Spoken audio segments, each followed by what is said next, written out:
Hi friends, welcome to Jasnith channel. இன்றைக்கி நாம் ஐயனார் துணை சீரியலோட எபிசோட் ப்ரமோ தான் பார்க்க போகிறோம். வாங்க பார்க்கலாம். ஷார்ட்டாக சொல்கிறேன், ஸோ வீடியோவை ஸ்கிப் பண்ணாமல் பாருங்கள். நிலாவும் சோழனும் பேசிகிட்டு இருக்காங்க. அப்போது நிலா வந்து நேற்று நைட்டு சொல்லியிருப்பாங்க, இந்த மாதிரி உங்களுக்கு எந்த ஆம்பிஷனுமே இல்லையா அப்படின்னு சொல்லி கேட்டிருப்பாங்க. உடனே சோழனும் யோசிச்சு, காலையில் எனக்கு என்ன ஆம்பிஷன்னு தெரிஞ்சிருச்சு அப்படின்னு சொல்லிட்டு ஸ்டார்ட் பண்ணுவார். ஸோ உடனே நிலா வந்து என்ன சொல்லுவாங்கன்னா, சும்மா ஏனோ தானோலாம் சொல்லக்கூடாது, 2 இயர்ஸில் இதாக போகிறேன் அதாக போகிறேன்னு சொல்லிட்டு அதை நோக்கி ஓடணும், அதுதான் லட்சியம் அப்படின்னு சொல்லிட்டு பேசிகிட்டு இருப்பாங்க. அப்புறமா என்ன ஆகும்னா, பேசிகிட்டு இருக்கப்போ இவர் வந்து அவரோட ஸ்கூல் ஸ்டோரி, நான் +2 வரைக்கும் படிச்சிருக்கேன், அதுக்கப்புறமா வந்து காலேஜ் போனேன், டிஸ்கண்டினியூ பண்ணிட்டேன் அப்படின்லாம் சொல்லிகிட்ருப்பார் நிலா கிட்ட.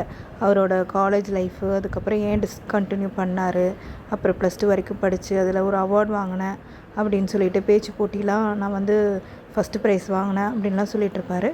இந்த கான்வர்சேஷன்லாம் முடிஞ்சுட்டு அடுத்த சீன் பார்த்திங்கன்னா, அனீஷ் வந்து கால் பண்ணுவார் சேரனுக்கு. இந்த மாதிரி அண்ணா, எனக்கு வந்து என்னோடய ஊர்லேருந்து என்னோடய சொந்தக்காரங்களாம் வந்துட்டாங்க, வந்து சந்தாவை கூட்டிகிட்டு போயிடுவாங்க, அவங்களாம் இப்போ சென்னையில் தான் இருக்காங்க, எனக்கு பயமாக இருக்குது, ஏதாவது பிரச்சனை நடந்துருமோ அப்படின்னு சொல்லி பயமாக இருக்குதுன்னு சொல்லிட்டு சேரனுக்கு ஃபோன் பண்ணுவார்.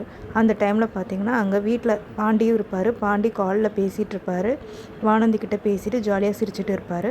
அப்போது சேரன் வருவாங்க. வந்து தயங்கி நின்றுட்டு, ஒரு நிமிஷம் இரு வானந்தின்னு சொல்லிட்டு கட் பண்ணிடுவார்.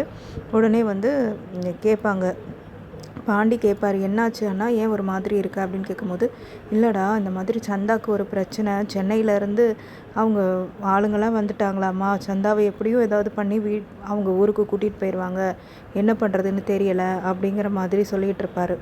உடனே பாண்டி இருந்துட்டு, ஓகே அண்ணா, வாங்க போய் பார்க்கலாம் அப்படிங்கும்போது, சரின்னு சொல்லி நான் வண்டி எடுக்கிறேன், வாங்க போகலாம் அப்படின்னு சொல்லிட்டு 2 பேரும் கிளம்பி போவாங்க.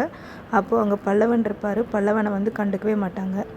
ஸோ அதுக்கப்புறம் என்ன ஆகும்னா, மறுபடி சோழன் நிலா பேசிகிட்டு இருப்பாங்க. இந்த மாதிரி இன்றைக்கி ஏதோ கோயிலுக்கு போகிறேன்னு சொன்னாங்க, வாங்க நம்ம போய் அவங்கள அந்த கோயிலில் ட்ராப் பண்ணிவிட்டு அதுக்கப்புறமா நம்ம வந்து அடுத்த ஒர்க் பார்க்கலாம், என்ன பண்ணுறதுன்னு யோசிக்கலாம் அப்படிங்கிற மாதிரி பேசிகிட்டு இருப்பாங்க. உடனே சரி காஃபி குடிக்கிறீங்களா அப்படின்னு கேட்பாங்க நிலா. சரி இருந்தால் கொடுங்க அப்படின்னு சொல்லிட்டு 2 பேரும் காஃபி குடிச்சிட்டு பேசிகிட்டு இருப்பாங்க. அதுக்கப்புறம் மறுபடியும் என்ன ஆகும் அப்படின்னா, அதோட இந்த எபிசோட் முடியுது. சேரன் வந்து அவங்க வீட்டுக்கு போவார். சேரன் சந்தா வீட்டுக்கு போவாங்க. அதோட இந்த எபிசோட் முடியுது. தேங்க்யூ ஃபார் வாட்சிங்.